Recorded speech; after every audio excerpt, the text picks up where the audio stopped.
Hello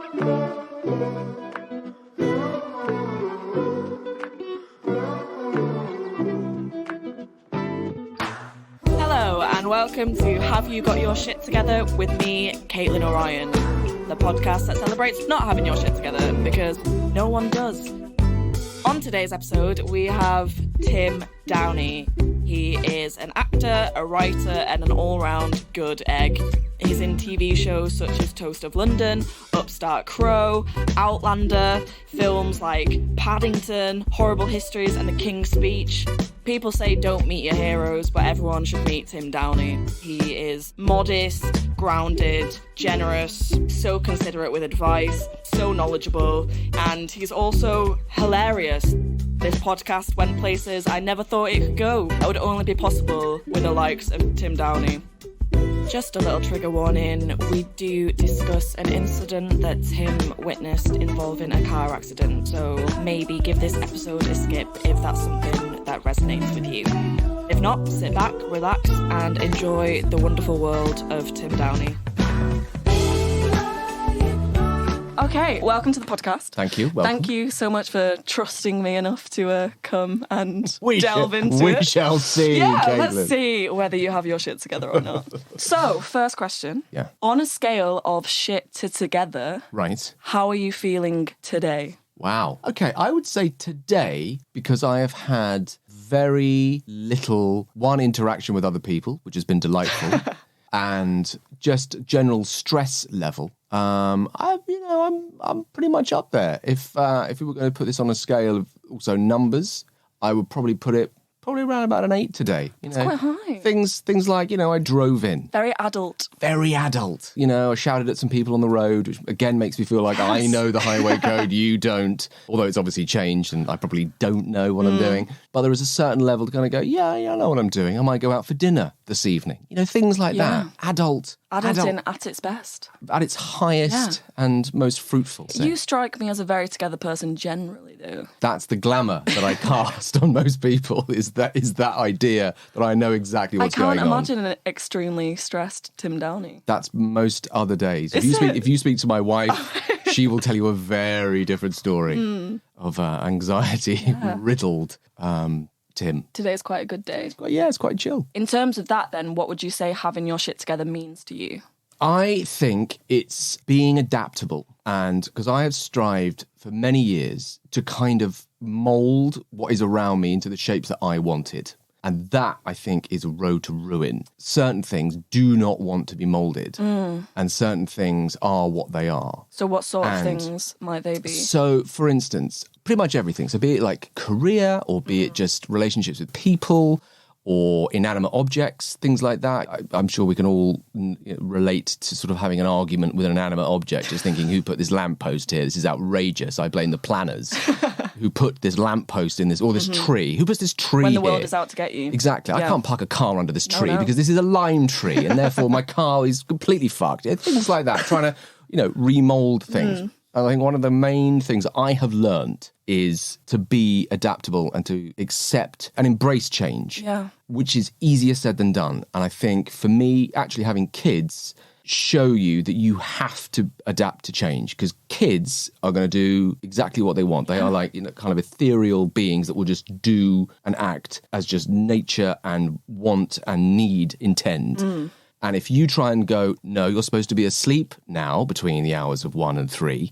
If you try and go, no. So no, because I've got to send an email, you're just going to end up in the biggest shit pile that you've ever experienced. And you do, as a parent, you spend most of your life kind of going, surely to God, I know how this works. And you don't. And you've just got to learn to kind of go, okay. And life becomes so much infinitely easier to kind of go, well, this is what the day is. Let's just go with it. Let's just see what happens. And then it frees itself, the constraints you put on it of going, I have to achieve this today. And if I don't, then it's a failure. And you realize you might want to do this, but actually the day wants you to do this. And maybe your day will be infinitely brighter and more rewarding if you just kind of go, okay, let's just see what the day has to bring. I have often thought about what I think the meaning of happiness is, how you achieve that. And what I have come to the conclusion is that it's resilience.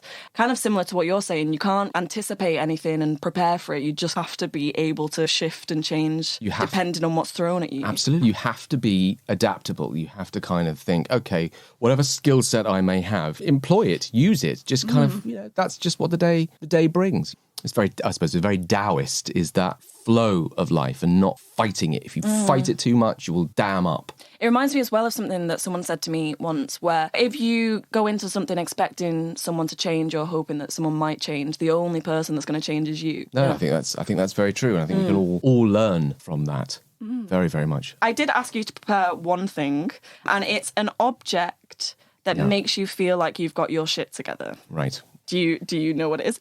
I do. I do. It's actually two objects. Two objects. Yeah. Mm-hmm.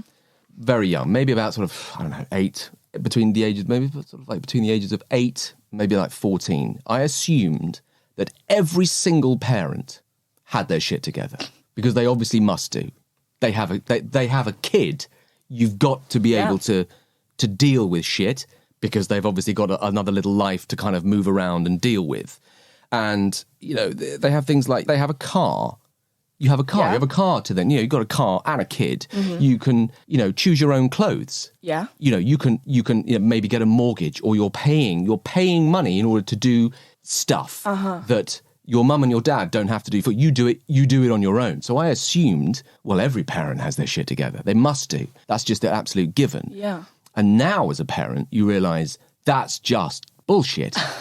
You have absolutely no idea what on earth is going on. And you basically live every single day in a state of kind of like cat-like readiness for what is about to happen, because you have no idea what's going to happen. And kids change. You think you've got it?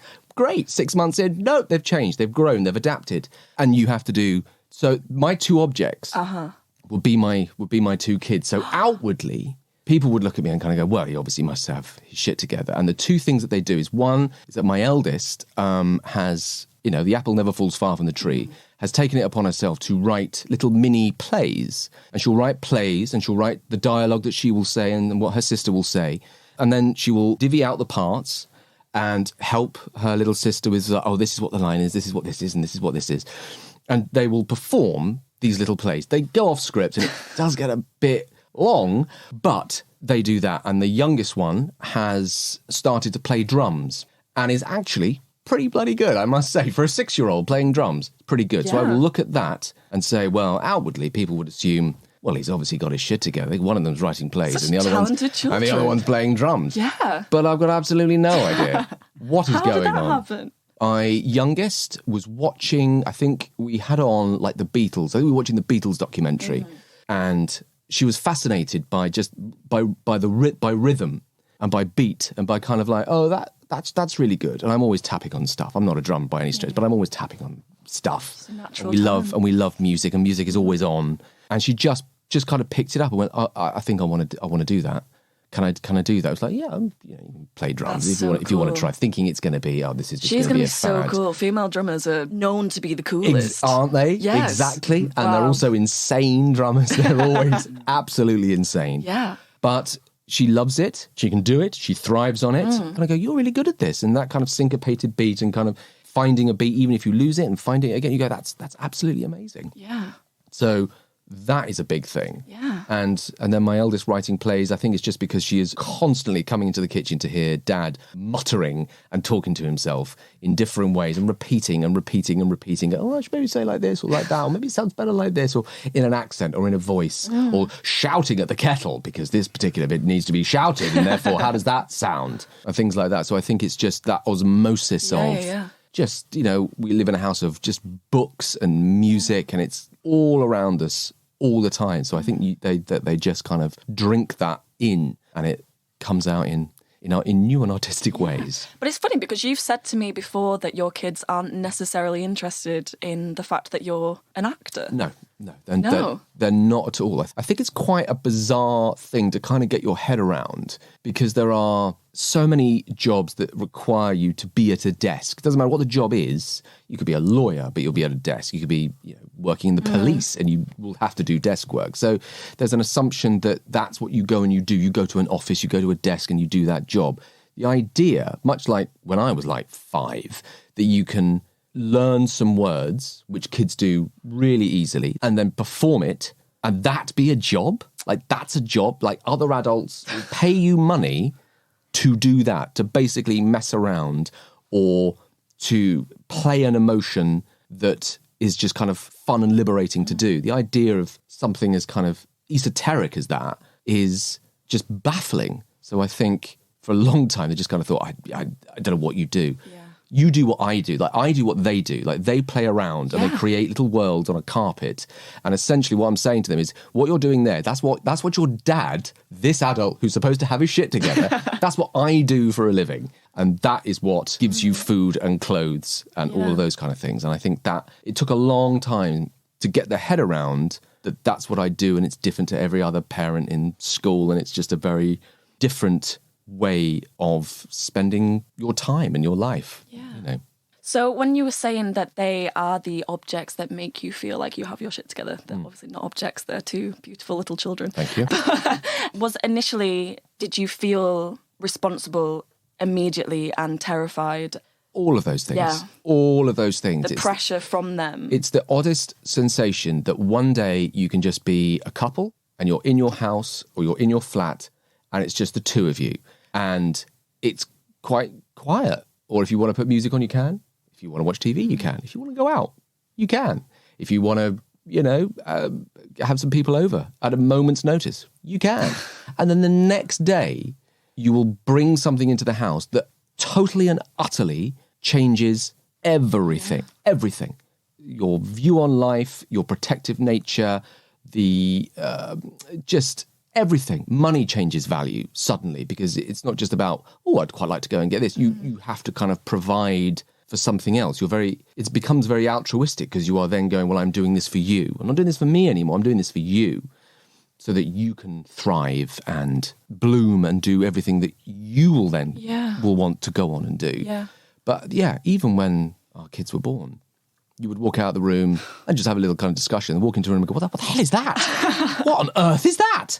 Oh my God, that's a child. There must be another. And for like a millisecond, you think there must be an adult that's going to come in and deal with this because I cannot deal with this. Oh shit, it's me. It is you. Oh my God, it's me. Oh my God. And that's it. And I'm dad. Oh God. And it's quite revelatory. Yeah. It's rare to get cast in a role to do your entire life. And you've now got one. Yeah. Yeah. That's it. I remember you saying as well, so for context, Tim and I are on a show together called Outlander. That's how we know each other. It is. And we have done a few conventions together. So the last one that we did was in Salem, which was very wacky. Never really thought I'd go to the witching city. Yeah, and it really is all year round. It's not just Halloween. They love them witches. Oh my gosh, they have monopolised, absolutely Oh, yeah. monopolised. But one of the things that happened was that for the weekend, we were sat with other actors waiting to be taken into these conventions. And I remember Lauren asking you, does it get easier being an actor, because you were the wisest person there, the wisest wizard. And again, you were the adult looking after the children. Just an old man in a corner trying to read a book. That's all I was doing.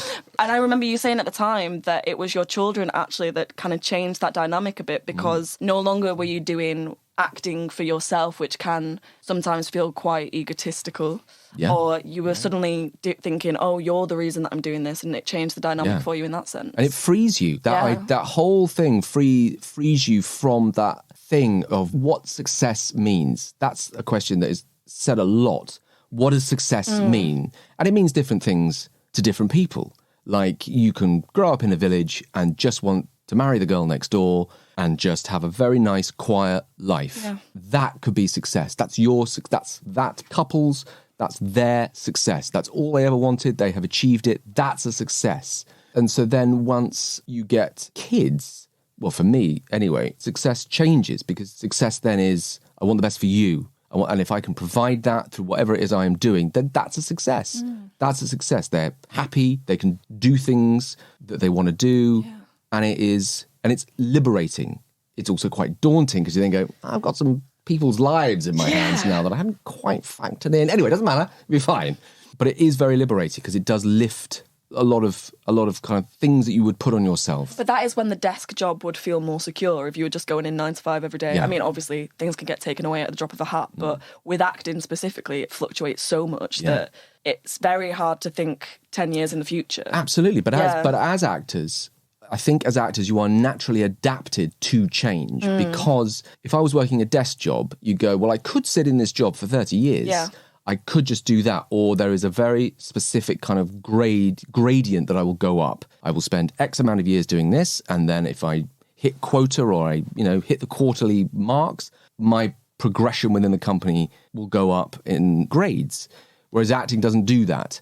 It doesn't at all. Literally, you could be sitting here one day and the next day you could be in some massive Marvel film. Or for some people, you could work as hard as anyone for 30 years and never achieve it.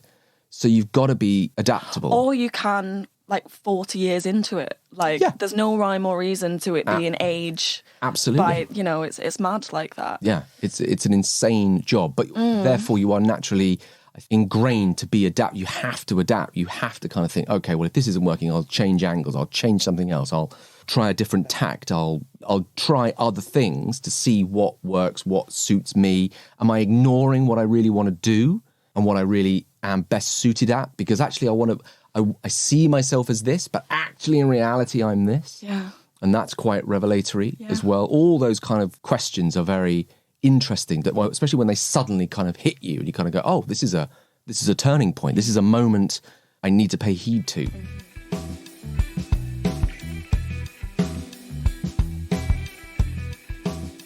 Can you tell us of a time in your life where you felt like you really had your shit together? I'm going to do a little sidebar here because there was definitely there's a little moment I can remember thinking, I've really got my shit together here. And it was when I can't remember where we were, but we were driving back very, very late at night, and it was 1 a.m. And I was absolutely very much of that mindset of going, I know exactly where I'm going. We're going to be there in 10 or 15 minutes. Have the sat nav on, not a problem. And we drove into an industrial estate in East London, and consequently, there's no internet. And you're going, That's like the start of a horror film. It is like the start of a horror film. And you find yourself going, I have no idea where I am. I can't outwardly show this, that we could end up as someone's dinner, but here we are. So this is what we're going to do. And there was little flashes of things where you go, maps, old school maps. We have a map in the boot. But obviously, you're an industrial estate. Where are the road names? No. I have no idea. There's a mouldings building. That's not going to be on an A to Z. So you kind of go, I have no idea where I am or what I'm doing. And then, and this is the part where I thought, I think I've got my shit together here. I remembered in Dirk Gently's Holistic Detective Agency, written by Douglas Adams, there's a little passage about Zen navigation. And I thought to myself, this is exactly the time I'm going to employ Zen navigation. And the idea is this, is that if you are lost, it's probably quite a good idea to try and find someone who looks like they know what they're doing. And that person probably does know what they're doing. And then it's probably quite a good idea to follow them. And sure enough, a random car just came up and I went, right, here we go. This is it. We're going to follow this car. Great. And so we followed this car through this industrial estate. God only knows what these people were actually thinking. Going, why is this car at 2 a.m. following me through an industrial estate? It's quite worrying.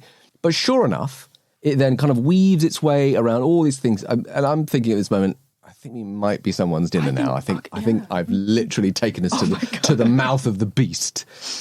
But sure enough, we turn a corner and we're back on the main road. Wow. The internet comes back on. We're 5 minutes away from where we're going. So sometimes it pays to just allow what is around to just kind of go, okay, well, maybe I'll give it up to the universe. Because at the moment, there's no internet, there's no maps, there's nothing that can help us out of this apart from driving around in a circle. Let's just see what happens. Be adaptable to change. And for that brief moment, I absolutely had my shit together. Well done. And I was absolutely thrilled. That's brilliant. I have spoken about this for many years, and now I'm presenting it on a podcast to the world. In a package. So if anyone's in any doubt, find someone that knows what they're doing and follow them. I thought by that you would just explaining, find someone and ask them for directions. It's too easy. Yeah. It's too easy. You could have done that. Yes. That was B. What would that be called, if not Zen navigation? That would just be called common sense. Common sense. Yeah, common sense would prevail. But I don't think I would have liked to get out on an industrial estate at 1 a.m. situation. and knocked on someone's window. Go, excuse me. Downie. Yeah. Sorry to bother you and everything. Lovely evening. Would you happen to know where the A40 is? That Yes. will probably... The other narrative is that you could have ended up following someone to their place of work, and I could have ended up following a drug dealer. Yes. And being involved in some sort of massive, sort of heroin heist. Yes. I mean, it could have gone quite Which badly would not wrong. be Zen at all. That would the not- opposite of Zen, That would, in fact. absolutely. And no matter how I dressed that up, that would have been quite a bad situation to be in. At what point would you have lost your cool? I think immediately. When you were helping smuggling the drugs into the car. What I was saying, look, just keep doing it, darling. Just keep doing it. Zen navigation. Smile. This is all going to work. The universe, don't worry about it. It's all fine. Those blue lights, they'll help us.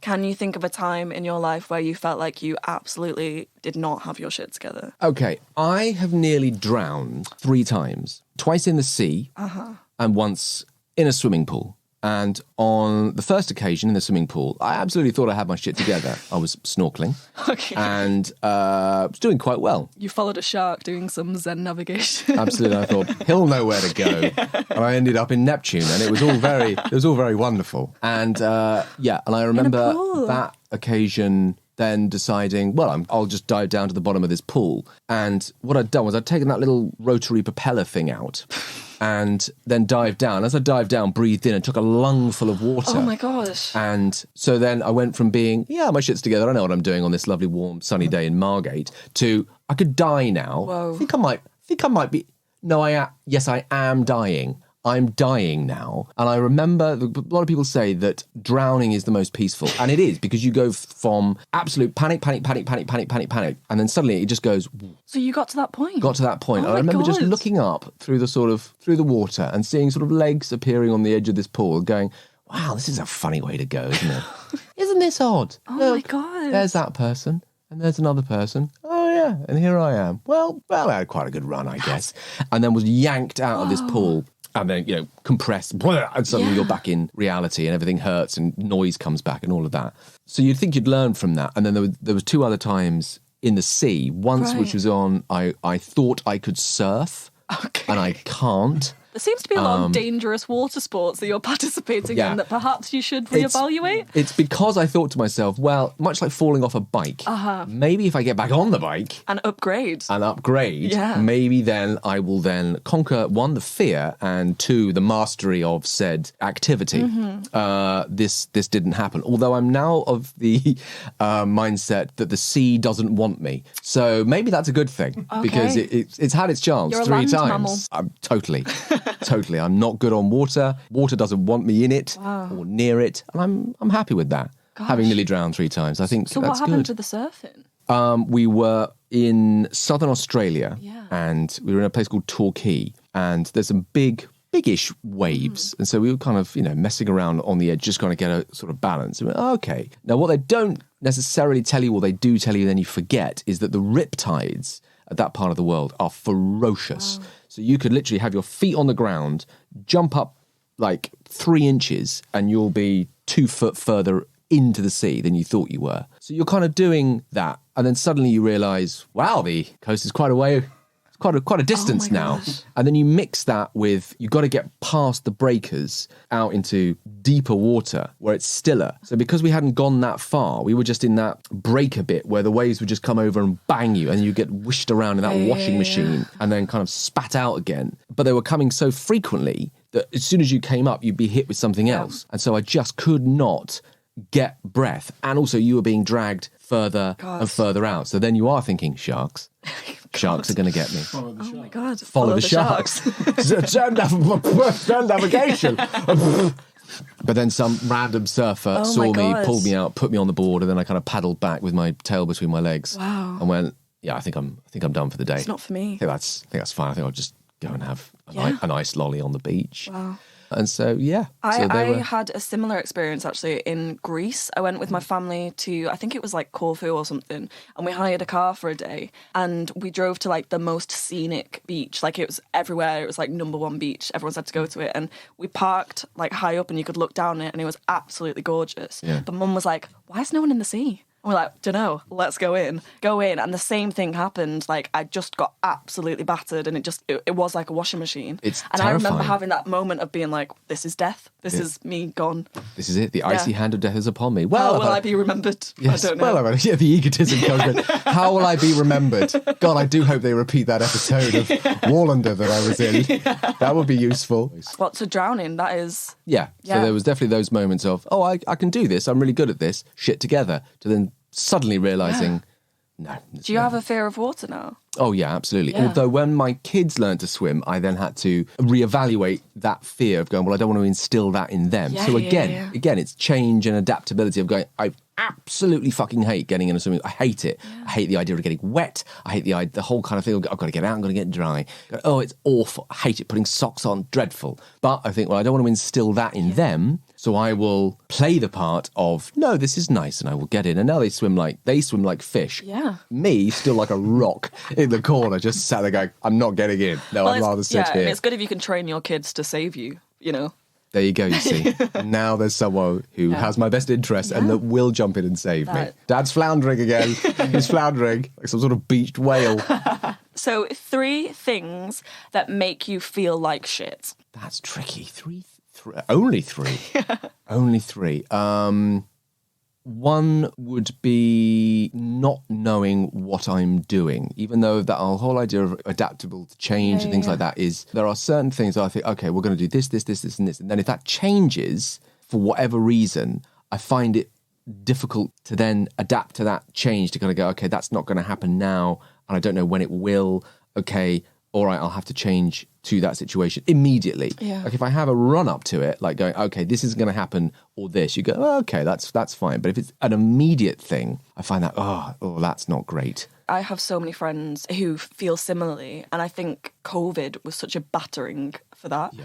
I remember coming out the other side of it and just feeling like I couldn't make any decisions and not really knowing why. And then when I thought about it, it was because everything that you planned, everything that felt concrete, suddenly was being taken away. And then they were saying, it can happen. And it wasn't being replaced by anything. No. It was just being removed. Yeah. And you go, well, there you go. Now you don't have it. Yeah. But then they dangle it that it was going to happen again. So you'd book tickets to something again or something. And then it would get taken away again. So it was constantly in this like ebb and flow of just being hit like the washing machine of the sea. There you go. Yeah. There you go. And actually that goes quite seamlessly into a second reason, which is putting on clothes that are just way too tight. And you have in your head, I look good in these jeans, or this is a good shirt. I love this shirt. I've loved this shirt for years. I'm sure I can still put this on. And you put it on and just think, oh God, it's either one, it's like, no, you're not young enough anymore to wear that. Or no, it's a lovely shirt, but maybe we should buy something else. Wow. Or something like that. That's always Do you feel quite good at self-editing yourself? So you'll put something on and you'll be the person to say, that shirt's not for me anymore. Absolutely, but there's always going to be one thing that wrong foots you. There's always one thing that wrong foots you. There's always that kind of like, like something that has a memory. Like sentimental stuff gets in the way. Absolutely, absolutely. And this was a particular like, oh my God, I had this shirt when I was at drama school. Oh, the memories I had from that. Oh yeah, I'm sure it's, and you put it on and go, oh yeah, it was 25 years ago. Things have moved on since then. Fashion being one of them have definitely moved on since this. So yeah, that's always something that kind of go, oh God, I have noticed though, Tim, that you are a man who loves flares. I do love a flare. And as we know, fashion is cyclical. This is it. They went out for a bit. Yeah. They're very much back in now. They are. Are they the same flares that you once had? Or are they new flares? These are new flares. A new pair of flares. New pairs of flares. My formative years were, the mid-90s, the second summer of love, if you will.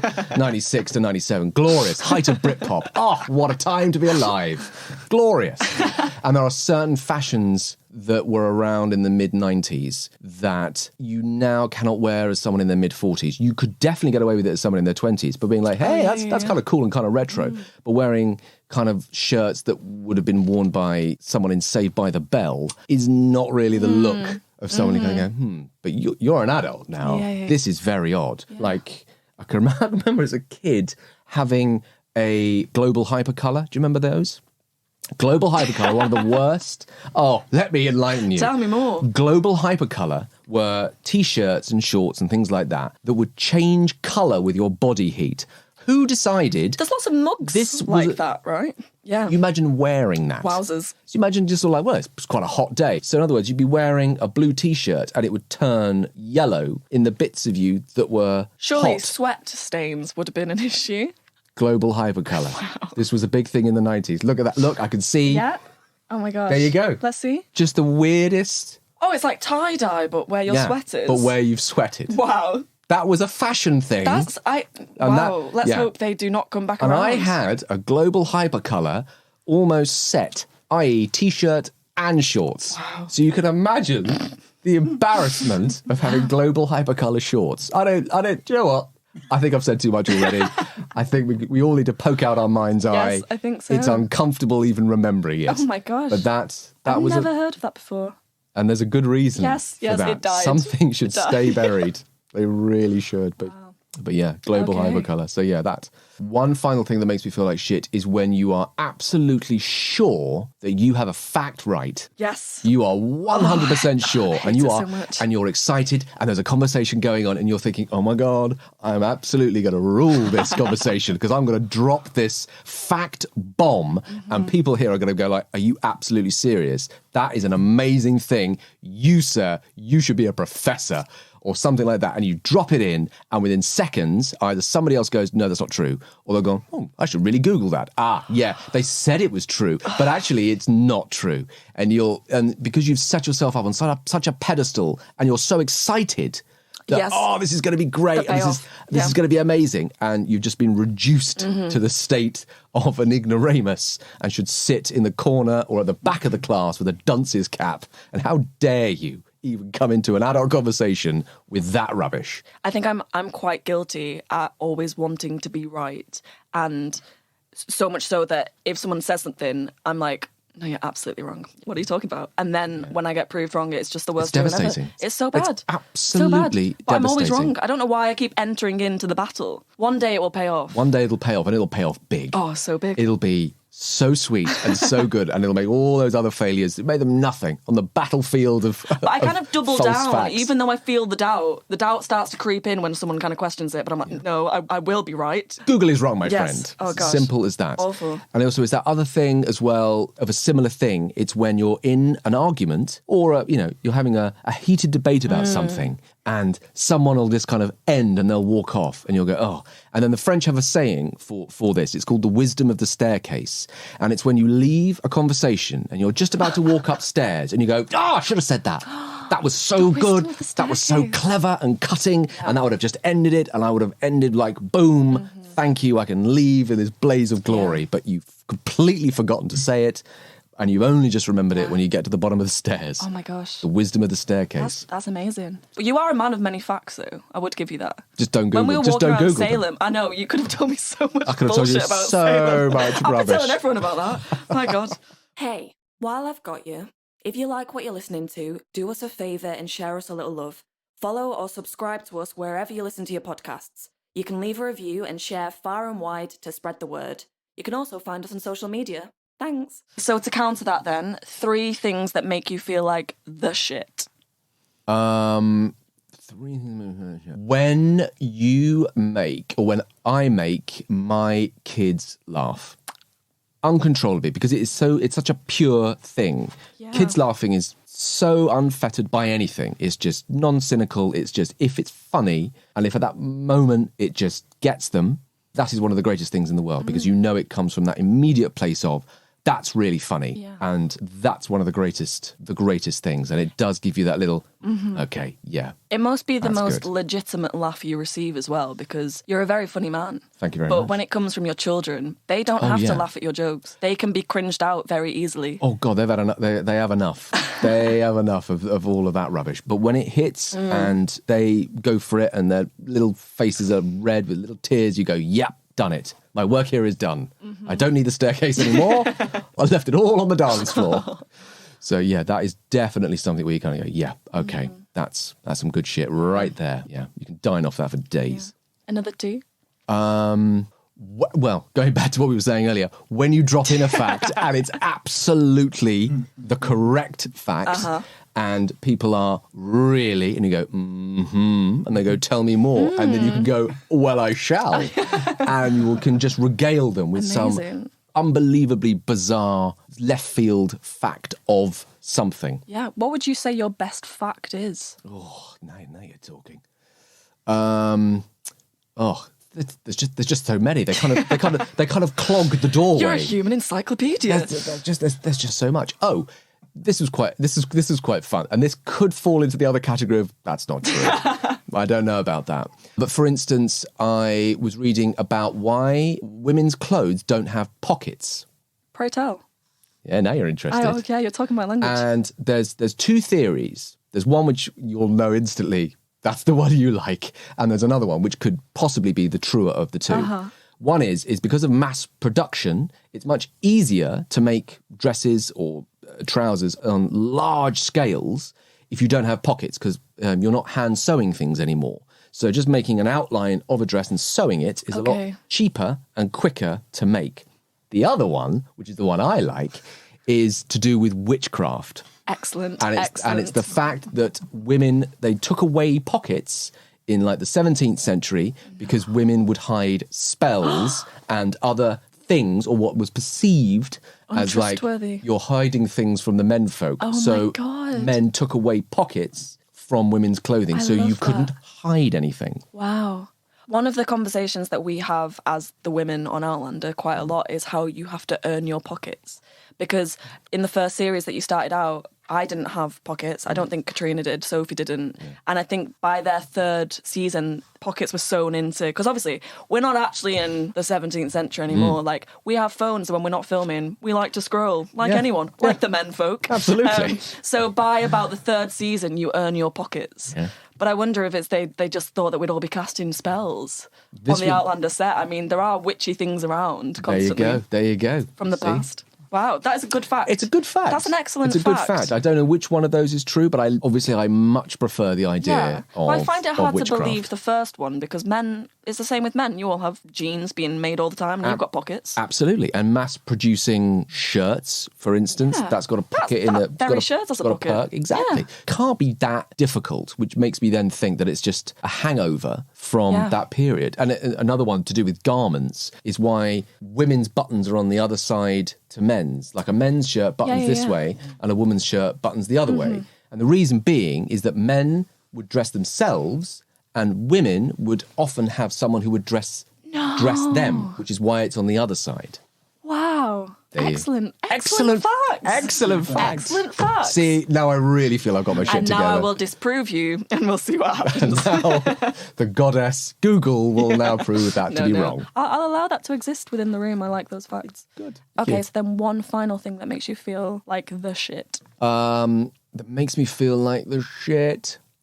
There's so many little victories in a kind of an average day. So it's nothing big or kind of bells and whistles, but I would say, because you've got things like, for instance, when you nail a scene, or you know you've got a difficult scene to do and you really nail it, and you go and you think to yourself, that was really good, and I genuinely feel I've done that well. So that's a really good thing, but that's on a larger scale. But then there are smaller scale things like finding a parking space that your car just fits is a glorious, wonderful thing. Yeah. Is you just think, and it's right outside the building that you're supposed to be in. That's fantastic. Yeah. That's satisfaction. Yeah. Seasoning food to perfection. Oof. That is something, because you realise once you've hit that sweet spot, you realise when it's not, that's not very good. Getting a really good cup of coffee.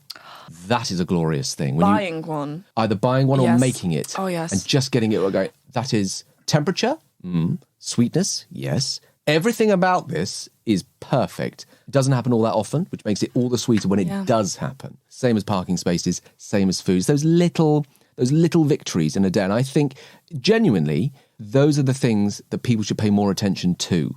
There are so many things to worry about. There's so many big, large-scale things that we all need to worry about. There are all the common or garden things that we all worry about. Money, work, family. They are huge things that are never-ending. But there are little moments in a day where you should take pause and just think, that's really good. Yeah. That's really nice. And achievable. and achievable. Yeah. You know, a song coming on the radio where you go, do you know what? I haven't heard this song in years and it's an absolute belter. And giving yourself that moment just to hear it. Just to kind of go, no, I'm not going to rush off and carry on. I'm just going to take that 3 minutes and I'm just going to listen to that, and it's going to give me all those things that I kind of want, that nostalgia or just those moments, and then I'm going to go about my day. I think they are the victories that we should all be looking for. Oh, that's lovely. Because you notice when you have the lack of those things, like nothing will upset me more if I've like built up the day and I'm ready to get my cup of coffee from somewhere and it's a terrible coffee. Yeah. Like it actively makes me sad. Absolutely. Yeah. And it will then knock on. It's like that. It's like, I think it's a very similar thing, like with the idea of playing with fate. Like, okay, I'm going to screw up this piece of paper, and if I get it in that bin, the day's going to be good. Yep. And then if you miss, well, does that mean the day's crap? Or you go, okay, best of three. But we will constantly play these games of fate as if to say, well, this will determine my entire day. But we very rarely kind of take those moments of sweetness or of victory, or just those moments that make you personally, you happy for those little moments. And it could be anything. I think you've just got to be aware of those things and not constantly be kind of battling, the day has to be this. Yeah. The day has to be this, or otherwise it's a wasted day. I have to have achieved this, otherwise the day's gone. What was the point? You know, there are so many little things that we ignore because of the pace of life and so many distractions that you miss those little things. Like, you know, during lockdown, I remember just looking out of our kitchen window and seeing birds in our garden. I hadn't seen a bird in a London garden. I can't remember the last time. And it was thrilling to kind of go, oh, look, there's a bird. Yeah. That's great. Yeah. And that's just looking at a bird.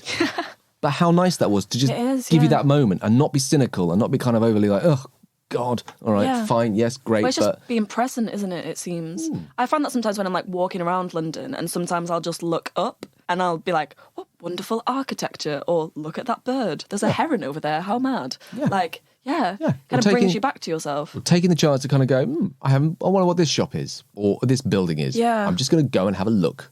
Yeah. Just curiosity, just being curious, which is what kids do all the time. They're just curious. Yeah. Yes, it's annoying when you go, please put that down. But that innate curiosity is something that kind of diminishes as you get older. Definitely. And I think if you can then try and rediscover it in little bursts here and there, it will give you infinite joy. Just those little moments. Yeah. You've started baking as well, or you have been baking for a while. Was that in lockdown that you started doing that? Or it was kind of prior to that, wasn't it? It was prior to that, yes. It was my eldest's birthday. And we just thought at the time, well, you know, I remember when my mum or my dad, no, it was my mother, obviously, was made birthday cakes. And so we just kind of thought, she couldn't put her hand in her pockets, so she had to do something with them. She's got to do something. She's not casting spells. We'll put that to good use. So we just thought, okay, it'll be quite nice. We'll make some cakes. And there's something really lovely about baking, because it has... So present, though, as well. It really is. And it has a very much like acting and the creative work, is it has a beginning, a middle and an end. You start with nothing. You start with all the component parts. You mix it, that kind of alchemy that you put into it in the middle. And then by the end of it, you've created something. And even if you take a cake to a funeral, people are going to be pleased as a cake. Like, you could take a cake to anywhere, to anything. I can't think of a sad cake. There are no sad cakes. There are no sad cakes. Unless they're bad, which then sees us back to the earlier points, then people are happy to see cake. Yeah. People are happy, people are happy to see flowers. Whatever situation. So there are those kind of things. People are not happy to see dentists. You take a dentist to a funeral, people are never happy to see them. But a dentist with a cake. And then there's a duality, which is very difficult for some people to get their head around. But little things like that. So we decided, okay, I'll make some cakes. Yeah. And it was... They're phenomenal as well. Thank you. Yeah. And they are gradually getting, I think, more and more ornate. The problem then is I'm not a baker. So there is a level of skill that, like a ceiling, I will inevitably hit where they want a certain thing that is basically, unachievable. Okay, I will not be able to make that because that requires like skill and dedication. Yeah. And I cannot do it, but I will do my very best. Because aesthetically, you're very good from what I've seen on Instagram. I'm yet to taste one of your cakes. Oh, wow. Do you put time and effort into flavour? Oh, yes. Because that is what a baker makes. Oh, very, very much. Yeah. Very, very much. Yeah. And I will do, colour grade cakes, or I will match. I did one for the school, had a platinum jubilee thing, so I made a jubilee cake. Wonderful. And I, graded the colours in the cake, so it was the Union Jack inside the cake. And I did like a strawberries and cream filling and flavouring. So you kind of go, no, it's the whole thing. Yeah. It's got to look good, but it's absolutely it has to got to taste good. It does. Absolutely. It does. Yeah. Have you done Bake Off? No, You but I absolutely am must do. really trying to get them to notice. And as yet, How are you doing that, haven't. may I ask? By basically posting and tagging them. Tagging them and constantly. absolutely going, I don't understand, but I'm sure there's a list. But I You're don't on there. understand. You're on there. Must be. Yeah, just gotta wait. Honestly. Okay, so something that makes you lose your shit. Ooh, something that makes me lose my shit. Someone that gets off an escalator and stops. Yep. Just stops. And you're thinking, I don't know how long you've lived your life or what you have done previous, but I'm pretty damn sure that if you get off an escalator, you keep moving because you're There's gonna aware be a there are other pile-up. people behind Yeah. you. I find that utterly infuriating. I also find it infuriating when, as a driver, you will let someone pass or you'll reverse in order to let someone through and they just drive straight past and they don't acknowledge. You think, I haven't done this for fun. No. I've got better things to do. I've done this out of the goodness of my heart and I want you to recognise that, whoever you may be. Maybe you're the type of person that stands at the end of an escalator and doesn't move. Those things will inordinately almost throw my entire day off. Really? But if someone then someone on a zebra crossing says thank you, thrilled. Thrilled. I will give a thumbs up. I will give a wave. It will put joy in my heart. Someone just gives me a wave saying thank you for that. I think, yes. It's nice to know There that you you're go. so altruistic with the decisions that you make. Oh, purely all the from the time. goodness of your heart, as opposed to the... All the time. Well, I've got places to be, stuff yeah. to do. I've got to get down that escalator. Yeah. Do you have something that would make you lose your shit in a positive way? I don't know if it's unique. I doubt it is, but there is an absolute Goldilocks period Yep. with getting a job. And it's the moment it is literally the moment you are told you have it. And it is that moment, which is one of the greatest moments because you haven't had to learn anything. Yeah. Haven't actually had to do any work yet, but you have all the glory of having achieved the thing that you have set out to do. But then you have to maintain the thing and prove that you can do the thing. Yes, absolutely. And then that comes with all manner of massive imposter syndromes on so many levels and so many different and various ways and ways that surprise you. But yeah, no, that's a lovely moment. Yeah. Things that thrill me is when... So I'm still quite an old school book buyer. Don't get me wrong, love going online and buying books, but there is something about the thrill of the chase and of the hunt and of finding a book that you have been after or you've heard about and then the discovery and the finding of that. I do the same with... I collect a lot of vinyl. So again, if you find a particular piece of vinyl that you have coveted, then that is thrilling to have suddenly, yes, look, found it. No one else is interested. Yes, but you don't understand. They only printed this once in 1959 and there were 300 copies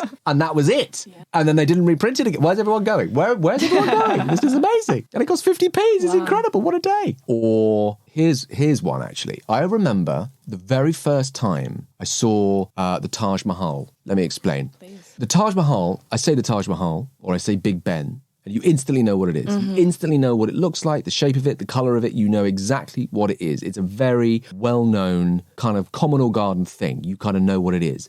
But when you get to see something like that in real life, and it's there and it's in front of you, that was something that was quite breathtaking because you suddenly kind of go, wow, it's no longer a picture, it's real. You can walk up to it, you can touch it, you can walk around it, you can walk inside it. And maybe you'll only ever see them once. Maybe that's it. You'll just come around this way once and you get to see it. And again, it's taking that time. Just got to go, wow, this is the one time, this is the only time I will ever get to see this. And then it'll just be memory and what I can kind of pull out from that kind of, cortex. That's something that's quite special. And again, not to go back to kids again, but, when your kids do certain things for the first time or they get something or your kid tells you a joke, no matter how terrible it is, that's a thing of great joy because they want to please you. I've had a joke the other day. It was like, why is a banana like a shoe? I don't know. Why is a banana like a shoe?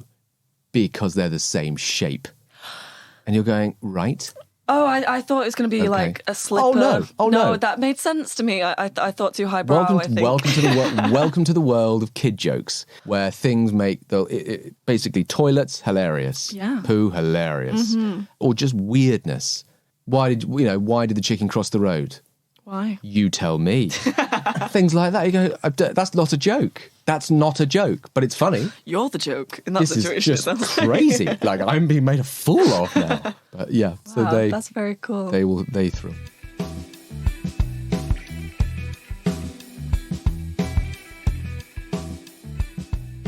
A moment you found some shit out about yourself. A moment I found some shit out about myself. Probably my wife will probably tell you, yeah, I can give you, just tell me where to stop.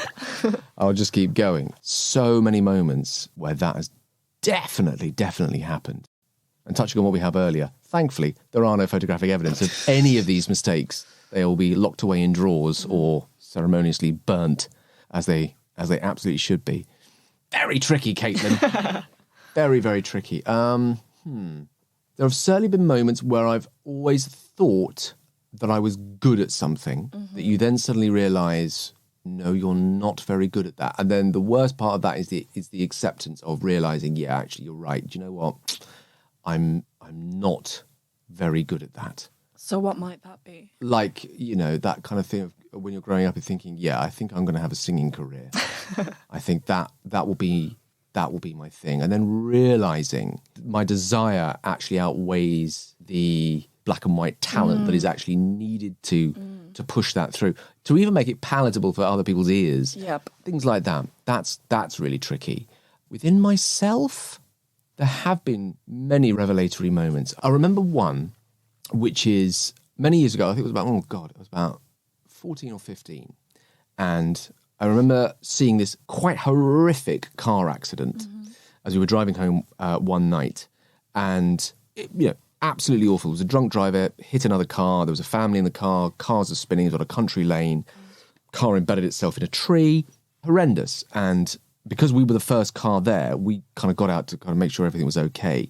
And because it was raining, these other people said, oh, just hold this sheet over this car to make sure that the people in there don't get wet. Yeah. And so I was probably like a foot away from a guy who had his head impaled on the upright from the windscreen that had gone through his head. Oh my gosh.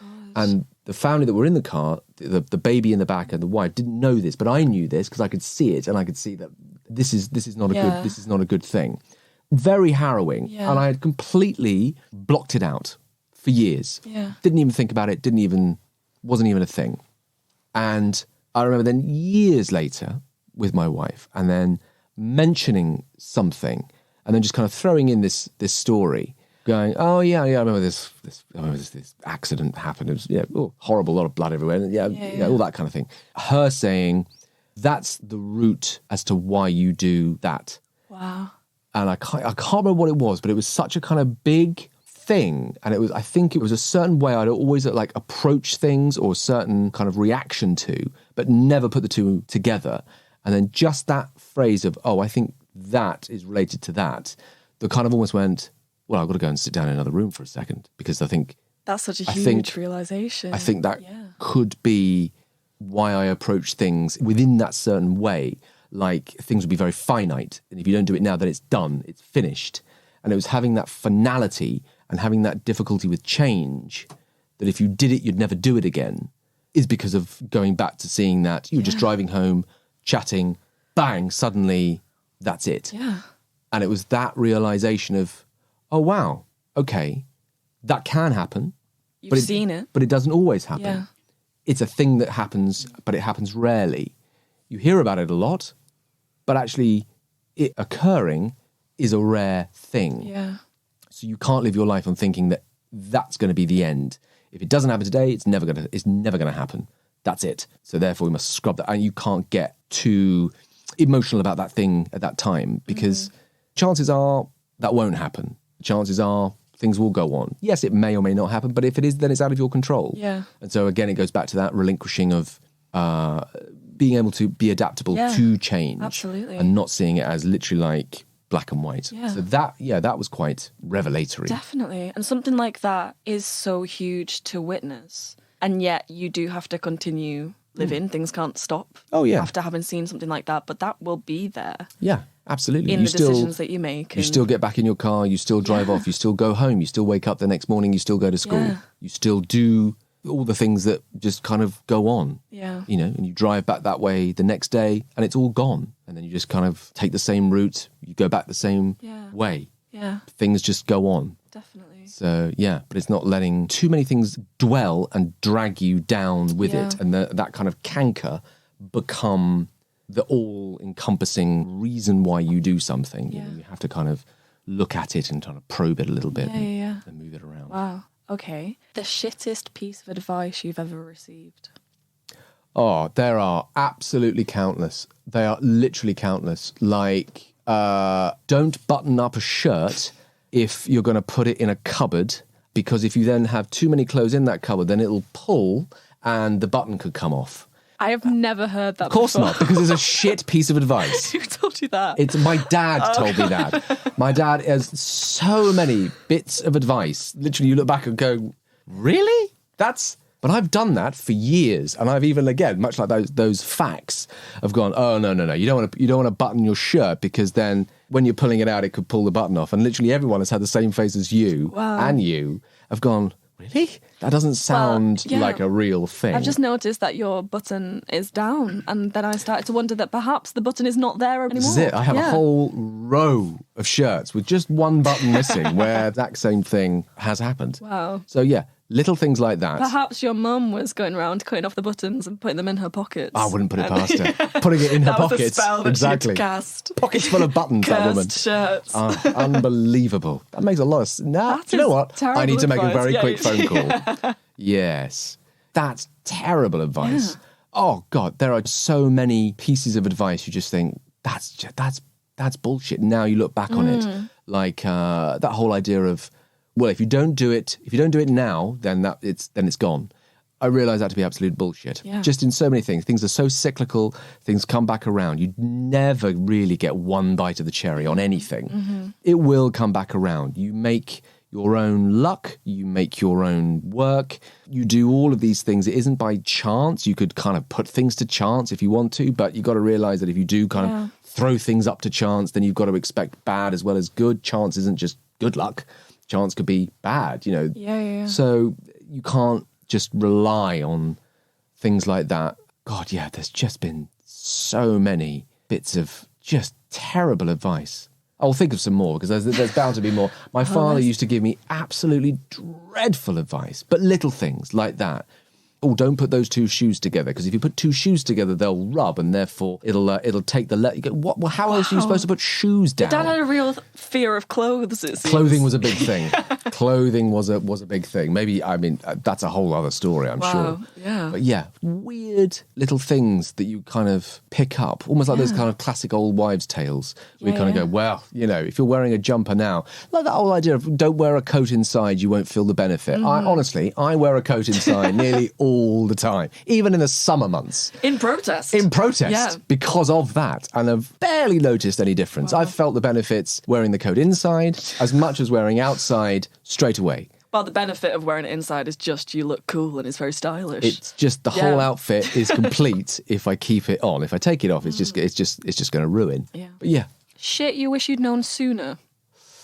That you do get more than one bite of a cherry. You absolutely do. And there is no point in worrying about it. The worry is just, the only person you're worrying is you. Oh, here's one, is that people probably don't think about you as much as you think they do.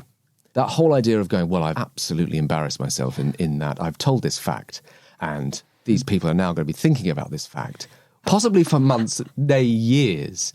And the truth of the matter is they probably went, well, that's not true. And it's learning that you really can just let go of these things. Just let go of these things. People really, you are not the center of most people's universe in a good way, in not that negative way that you will carry around oh God, I remember when I was 13, I remember I did this thing and I left my coat with this one button off and I left it, and I'm sure that they couldn't care less. They will have completely forgotten about it. They will have no idea, no recollection. I read something similar to this in a book, and the guy was basically saying that people who are people pleasers or worriers tend to think that they are putting someone else before them, so they don't want to upset someone, they want someone to like them so much. But actually, it's egotistical, and you're worrying so much about how you're coming across that it's actually ego, like with a small e, I guess. It's because people aren't worrying about you. People are going about doing their own thing. People have got so many other things that they need to worry about that they are not going to worry about. That minutiae of things. And being able to let things go quicker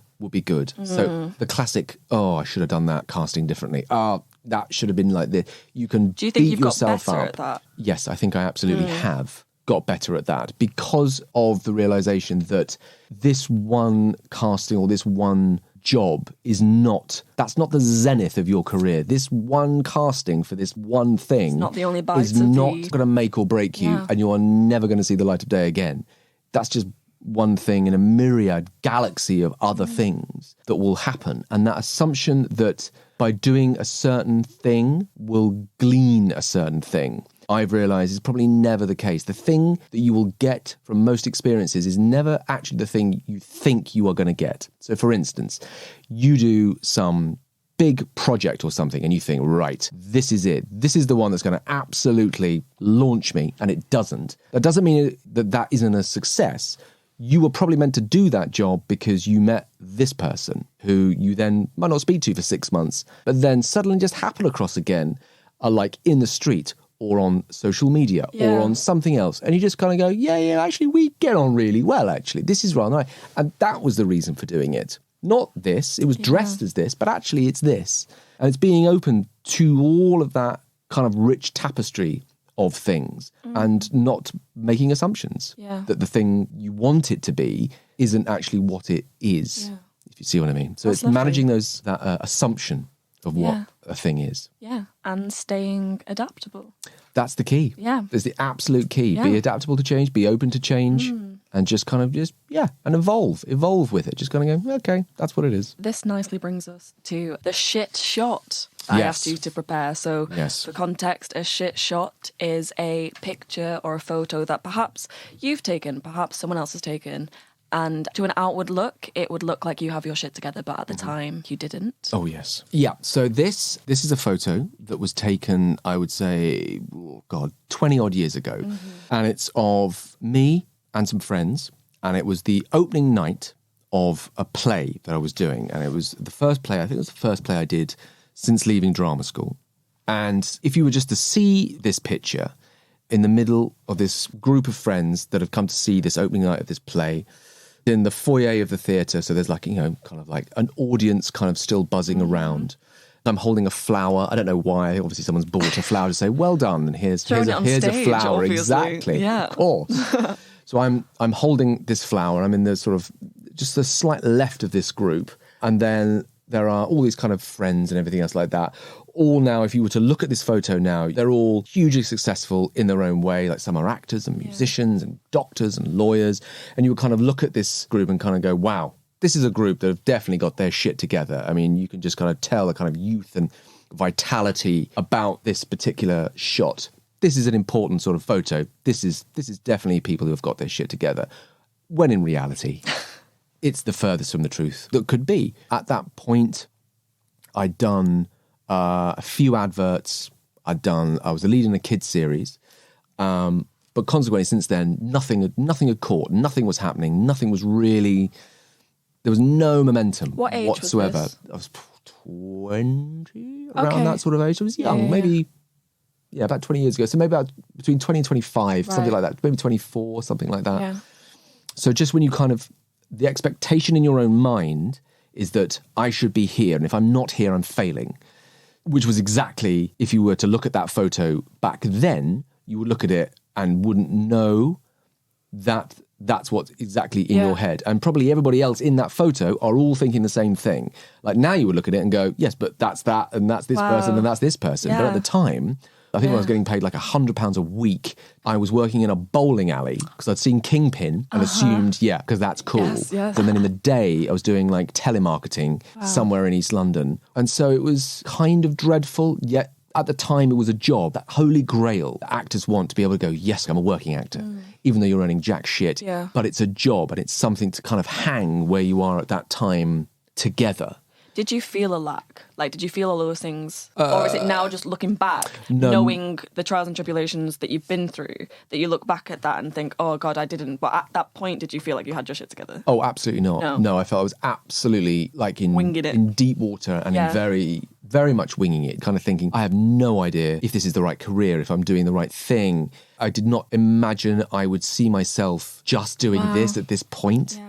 So there was all those kind of things going on and happening. So it was a really difficult period. It's very much a transitional period. It's that period where you kind of go, they say when you leave drama school, where the fall-off rate suddenly just goes off a cliff because it's just hard. And the dream can only last so long before it has to really look at it and think, is this actually tangible? Is this actually something that is doable? Would the dream of a 6-year-old fit into the dream of a 24-year-old? Is that even a thing? Is that a real thing? A 6-year-old thinking it, And it's very changed to balance something being a passion and a creative outlet and escapism. And suddenly when that becomes monetized and there's the pressure of like, you have to survive off this thing now. It's not just my creative outlet and escapism. It's the thing that has to pay my rent. And that becomes a completely different pressure. Absolutely. And then there's that kind of weird melding between the thing of going, well, is this a thing that defines me as me? Is this actually kind of, if I take it away, am I actually losing more than just an arm or a leg? I'm kind of losing identity. Yes. Like the identity that I've created for myself is tied into this. And if I lose that, what does that leave me with? Like I would literally have to kind of rebuild from the ground up, but not only just rebuild, I'd have to kind of discover what else it is that I could possibly do or where I fit in society or within the friendship group and all these kind of other things.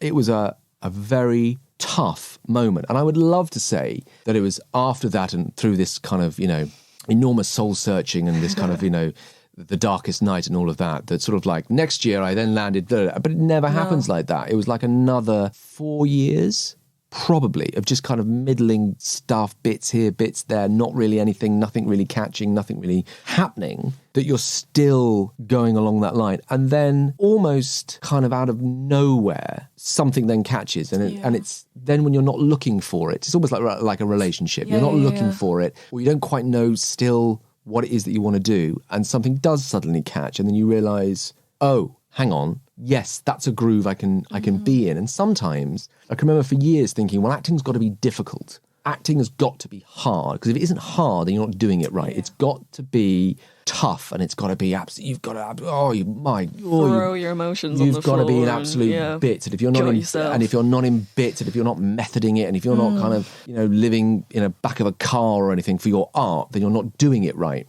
And then you realise, well, actually, much like a relationship, when you find the person you're supposed to be with or the thing you're supposed to do, it should be easy. It should have a simplicity to it that even if the work you are doing is tricky or difficult, there is a joy in it. You find the joy in it being difficult. It's not just like pushing water uphill. It's difficult because it's a joy in trying to find what it is that you are trying to do, the story you are trying to tell. And you find the joy within the group. It's not just you battling all these sea monsters and everything on your own. If you're doing it right, there should be a collective or a group mind that you're doing something together. And if you're doing something together, it makes it easier. And suddenly, because of that ease, it's like that old actor adage of, if you go into a casting and you're going, oh my God, I've got to pay rent, I haven't eaten in 2 days, I just need this advert for Andrex, and that will see me clear. And you'll go in and go, hi, right. So they'll read fear and they'll read need in you. And it'll be, oh, no, that's just too much. But if you go in and you're like, okay, well, if it happens, it happens. If it doesn't, it doesn't. I'm just going to enjoy this moment and just do it for now. I remember someone saying, even if you don't get that part in, I don't know, Game of Thrones, if you're going out for a casting, for that 10, 15 minutes, you are that part. It's the Bryan Cranston thing, I think. There you go. Yeah. There He you go. says that like the audition is the job. Yeah. And even if you don't get to see it in costumes and CGI and something, for that moment you are, but it's allowing yourself. It's hard to get to that point. It's intensely difficult because it feels like it's not work. what I It always feels that you're not pushing Yeah. enough. And I've really got to push, otherwise I won't see the push. But actually, they're probably sitting there and probably looking at it in such a way of going, I've got to spend 6 months with this person. Yeah. I don't know what to spend 6 months with that person. I'll spend 6 months with this person because I can work with that. But there's no way I could survive this.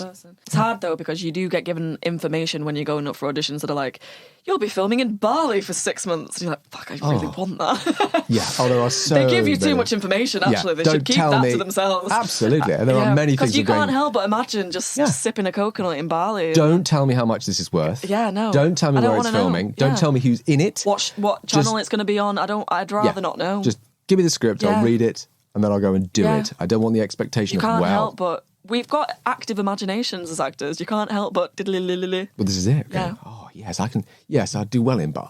I'll just Google Bali. I'll just quickly Google. That looks nice. Oh, I could go there. Oh, well, if we're filming here, then I could go here. Yeah. Nightmare. You can't do that. Killer. It's an absolute killer. So how does it feel to look back at that photo now in, like, retrospect? Well, it's interesting because I've kind of rediscovered this photo over the years, and it's always been sometimes through design and sometimes just through mistake. You know, it was taken when I was about 24, 25, and then you look at it again when you're about 35 and can look back on those moments with kind of like rose-tinted specs that kind of go, well, you know, that was young and you were struggling, but, you know, it's okay, but there's still anxiety. There's still, which I don't know if that ever goes away, but it's, now I look back on it on kind of being 45 and you're looking at these things and thinking, wow, if only I'd have just enjoyed it more. If I'd enjoyed it more and took away some of that sort of angst and that worry and all of that stuff you kind of put on yourself of, I should be here and I should be doing this,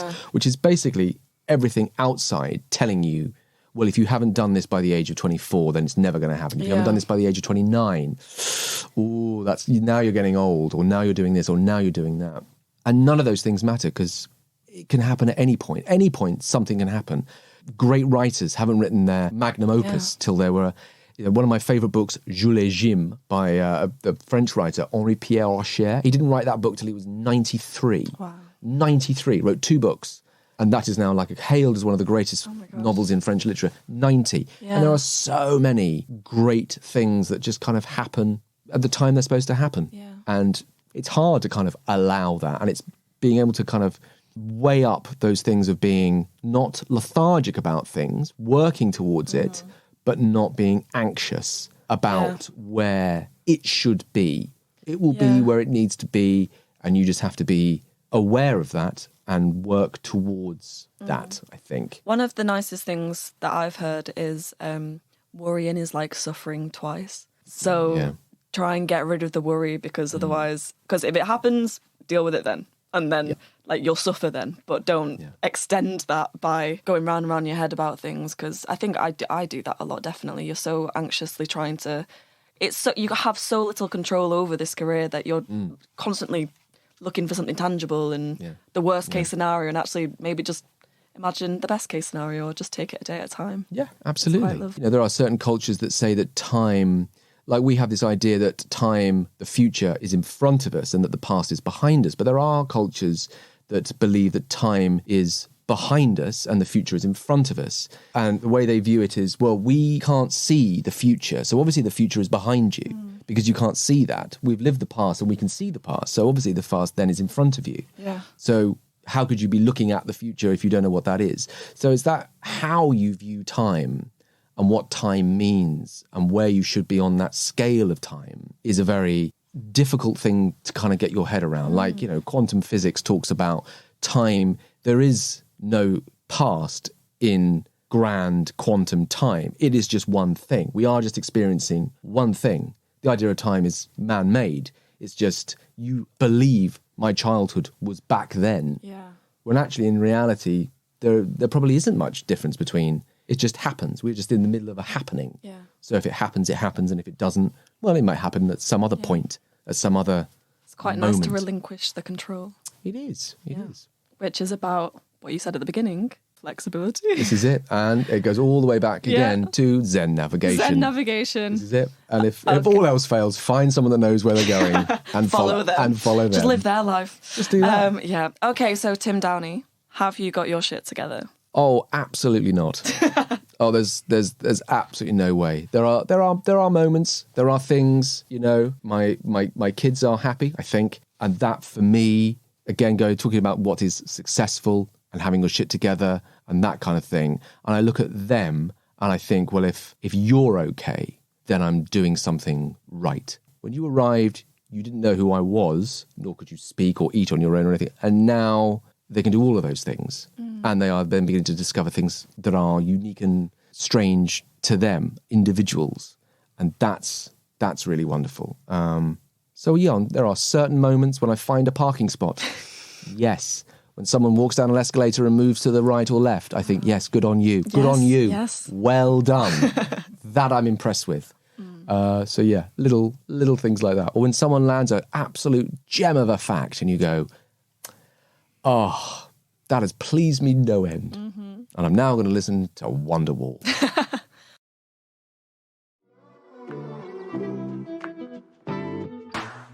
Thank you so much for listening to this episode of the podcast. This podcast is produced by Ant Hickman. The artwork is produced by Tim Saunders and the photography is by Patch Bell. A massive thank you to Cassia for letting us use their song Slow. See you on the next episode of Have You Got Your Shit Together?